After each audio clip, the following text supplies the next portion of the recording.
जय महालक्ष्मी। सभी को मेरा नमस्कार। आज की इस वीडियो में मैं आपको महालक्ष्मी व्रत की विधि, भोग और कितने व्रत करने जरूरी हैं तथा साथ ही उद्यापन कैसे करते हैं उसकी भी विधि बताऊंगी। मेरे चैनल पर अगर आप नए हैं तो वीडियो को सब्सक्राइब कर लें ताकि सभी त्योहारों की जानकारी आपको प्राप्त होती रहे। मेरी वीडियो आपको पसंद आए तो प्लीज़ दोस्तों लाइक, सब्सक्राइब, शेयर जरूर करें। शुरू करते हैं आज की वीडियो। महालक्ष्मी व्रत भाद्रपद माह के शुक्ल पक्ष की अष्टमी से शुरू होकर अश्विन कृष्ण पक्ष की अष्टमी तक किया जाता है। महालक्ष्मी व्रत जिस दिन शुरू होता है उस दिन राधा अष्टमी भी होती है और उस दिन दुर्वा अष्टमी का व्रत भी किया जाता है। इस व्रत को करने से धन, वैभव, संतान, सुख की प्राप्ति होती है। माँ लक्ष्मी प्रसन्न होकर भक्तों की सभी मनोकामनाएं पूर्ण करती है। इस व्रत में 16 की संख्या का विशेष महत्व होता है। दोस्तों, वैसे तो ये व्रत 16 दिन तक किया जाता है। अगर आप इस व्रत को 16 दिन कर सकते हैं तो यह बहुत ही शुभ है। अगर आप 16 दिन तक यह व्रत नहीं कर सकते हैं तो 3 दिन भी यह व्रत कर सकते हैं, जिसमें आप पहले दिन यह व्रत करेंगे, फिर 8वें दिन यानी कि अश्विन पूर्णिमा पर, फिर 16वें दिन जो कि अश्विन अष्टमी होगी, उस दिन आपको ये व्रत करना है। अगर ये 3 दिन भी आप ये व्रत नहीं कर सकते हैं तो 16वें दिन यानी कि अश्विन अष्टमी के दिन भी ये व्रत करके आप माता लक्ष्मी को प्रसन्न कर सकते हैं। बिना व्रत करे भी आप 16 दिनों तक माँ की विधि विधान से सुबह शाम पूजा करें और सात्विक भोजन ही ग्रहण करें। घर में भी सभी लोग सात्विक भोजन ही ग्रहण करें। जब व्रत प्रारंभ करें तो 16 या 3 दिन का व्रत का संकल्प लेकर व्रत का प्रारंभ करें। सुबह सूर्य उदय से पहले उठकर घर की साफ सफाई करें, क्योंकि जहाँ पर साफ सफाई होती है वहीं पर माँ लक्ष्मी का वास होता है। घर में 16 दिनों तक शांति बनाए रखें। कोई लड़ाई झगड़ा नहीं करना चाहिए। आपस में किसी के भी लिए द्वेष न रखें। घर के मंदिर की साफ सफाई करें और एक लकड़ी की चौकी पर लाल वस्त्र बिछाएं।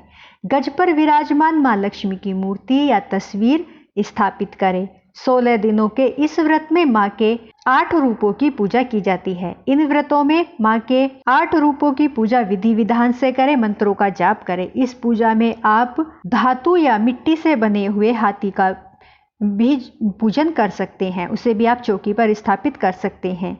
अगर आपके पास हाथी पर बैठी हुई माँ लक्ष्मी की मूर्ति है तो वह बहुत ही शुभ है। गणेश जी की स्थापना करें। अष्टदल बनाकर कलश की स्थापना करें। कलश पर स्वास्तिक बनाएं। कलश के गले में मोली या कलावा बांधें।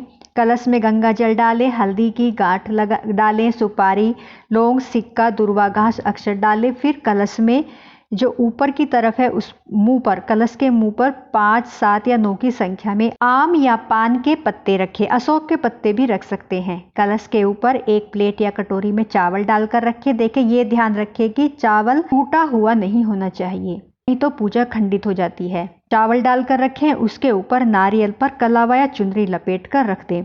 आपने अगर कुछ नया सोना या चांदी का सिक्का या कुछ खरीदा है तो उसे भी आप पूजा में रखें। श्री यंत्र रखें। कोड़ियाँ भी अगर आपके पास हैं तो वो भी रख सकते हैं। देसी घी का दीपक प्रज्वलित करें। हाथ में चावल, फूल लेकर माँ लक्ष्मी के सामने व्रत का संकल्प करें।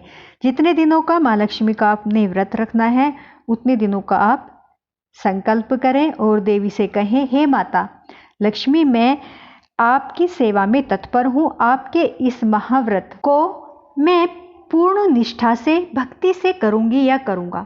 मेरा ये व्रत स्वीकार करें और ये मेरा व्रत निर्विघ्न पूर्ण हो, आशीर्वाद दें। और हाथ में लिए हुए चावल और फूल माता के चरणों में छोड़ दें। इसके बाद एक कच्चे सूत का सफ़ेद डोरा ले या कलावा भी ले सकते हैं। उसके आप 16 तार कर लें। अगर आप कलावा ले रहे हैं तो उसमें से आप 16 तार गिन लें, या आप सूत ले रहे हैं तो उसको 16 बार लपेट लें। तो 16 का धागे लें और उसमें फिर आप 16 गांठ लगाएं। अगर आप सफ़ेद सूत का धागा ले रहे हैं तो उसको हल्दी में पीला कर लें। जब आप गांठ लगाएं तो माँ लक्ष्मी के मंत्रों को बोलते हुए गांठें लगाएं। इसे माँ के चरणों में रख दें।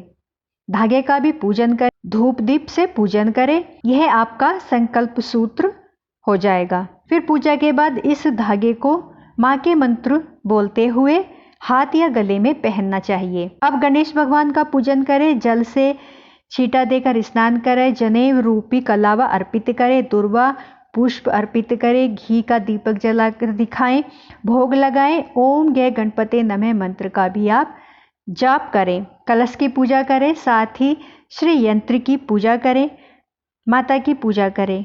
माता को गंगा जल से या पंचामृत से स्नान कराएं। साफ पहुँचकर माता को वस्त्र अर्पित करें, लाल चुनरी उड़ाएं, तिलक करें, अक्षत पुष्प अर्पित करें। अगर कमल का फूल मिल जाए तो वह अर्पित करें, फूलों की माला अर्पित करें, श्री 16 श्रृंगार का सामान अर्पित करें। माँ को फल, पंचमेवे या साबूदाने की खीर, किशमिश का भी भोग लगाएं। जो भी आपके पास हो उसी का आप भोग लगा सकते हैं। इसमें मन में यह विचार नहीं रखना चाहिए कि आप ज़्यादा सामग्री से माँ की पूजा नहीं कर पा रहे हैं या माँ को ज़्यादा भोग अर्पित नहीं कर पा रहे हैं। बस जो भी आप अर्पित करें पूरी श्रद्धा और भक्ति से माँ को अर्पित करें। माँ जरूर प्रसन्न होंगी, आपकी मनोकामना जरूर पूरी करेंगी। जल अर्पित करें, पान, लौंग, सुपारी अर्पित करें। पूजा में दक्षिणा जरूर अर्पित करनी चाहिए, जरूर रखनी चाहिए। इससे हमारी पूजा में जो भी कमी रह जाती है वह पूर्ण हो जाती है। इसी तरह से हाथी का भी पूजन करें। हाथ में 11 दाने अक्षत या गेहूं के लेकर व्रत कथा का पाठ करें या व्रत कथा को सुने। माँ के मंत्रों का जाप करें। माँ लक्ष्मी के मंत्रों का आप जाप कर सकते हैं। देखिए जो मंत्र हैं वो मेरी स्क्रीन पर चल रहे होंगे, क्योंकि बोलने से तो मंत्र समझ में नहीं आते हैं, तो आप उनको वहाँ से पढ़ सकते हैं और उनका आप जाप कर सकते हैं। श्री सूक्त के पाठ का आप जाप करें। श्री सूक्त के पाठ का आप एक माला जाप कर सकते हैं, नहीं तो 5, 7 या 11 भी कर सकते हैं। माला कमल गट्टे की होनी चाहिए। इसमें भी सूक्तम का पाठ 16 बार कर सकते हैं तो बहुत ही शुभ होता है, बहुत ही माँ लक्ष्मी से प्रसन्न हो जाती है। आप कनकधारा स्तोत्र या महालक्ष्मी स्तोत्र का पाठ भी कर सकते हैं। अब 16 दिनों तक सुबह शाम ऐसे ही पूजा करनी है। 16 दिन तक चौकी ऐसे ही रहेगी। 16वें दिन शाम के समय माँ की पूजा करके व्रत का समापन किया जाता है। शाम को पूजा के समय सबसे पहले वह धागा जो आपने 16 गांठ का धागा लिया था वह हाथ में बांध ले। अगर आपने उसी दिन व्रत रखा है तो आप वह 16 गांठ का धागा तैयार करें और उसको आप अपने हाथ में विधि विधान से पूजा करके बांध लें। फिर विधि विधान से पूरे उससे माँ की पूजा करें। इस व्रत में माँ को 16 की संख्या में वस्तुएं अर्पित की जाती हैं, जैसे कि 16 फलों का भोग, 16 मिठाई या 16 पकवान बनाए जाते हैं। 16 लौंग, 16 पान, 16 इलायची अर्पित करें। माँ के श्रृंगार का 16 श्रृंगार का सामान अर्पित करें। दोस्तों, अगर आपका सामर्थ्य है तो आप ये जरूर अर्पित करें, क्योंकि लास्ट के दिन में माँ की जो है पूजा है वो 16 की संख्या में ही करनी चाहिए। अगर आप कर सकते हैं तो इसको जरूर करें। भले ही ये सारी चीज़ें 16 की संख्या में, इनमें से आप जो भी चीज़ें 16 की संख्या में अर्पित कर सकते हैं वह जरूर करें। नहीं तो आप मानसिक रूप से अर्पित करें। मतलब जैसे आप इलायची लाए हैं तो आप माँ को बोले कि आप हे माँ ये इलायची आप 16 की संख्या में स्वीकार करें। तो इस तरह से भी आप कर सकते हैं। इस दिन की पूजा में आप 16 दीपक जरूर जलाएं। चाहे या तो आप वे मिट्टी के दीपक भी ले सकते हैं या फिर आप आटे के दीपक भी बना सकते हैं। इन्हीं से माँ की आरती करनी चाहिए।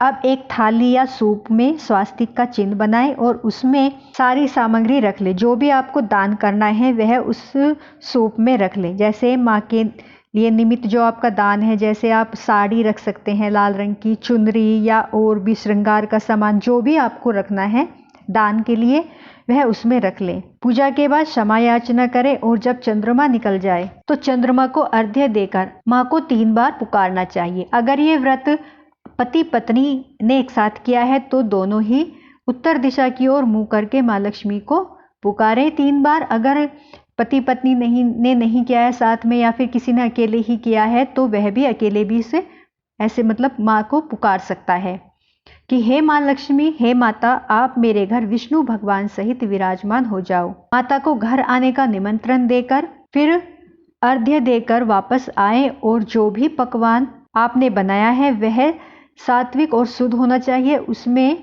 माँ के लिए एक थाली में वह पूरा भोजन माँ के लिए परोसा बनाकर परोस दें। पूजा स्थल पर ढककर रख दें।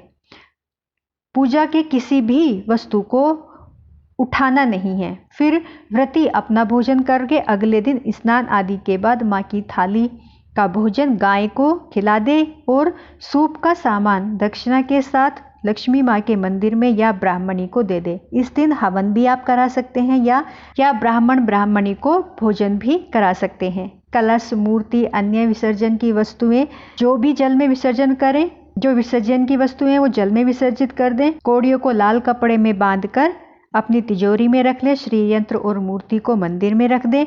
इसके बाद व्रत खोल लें।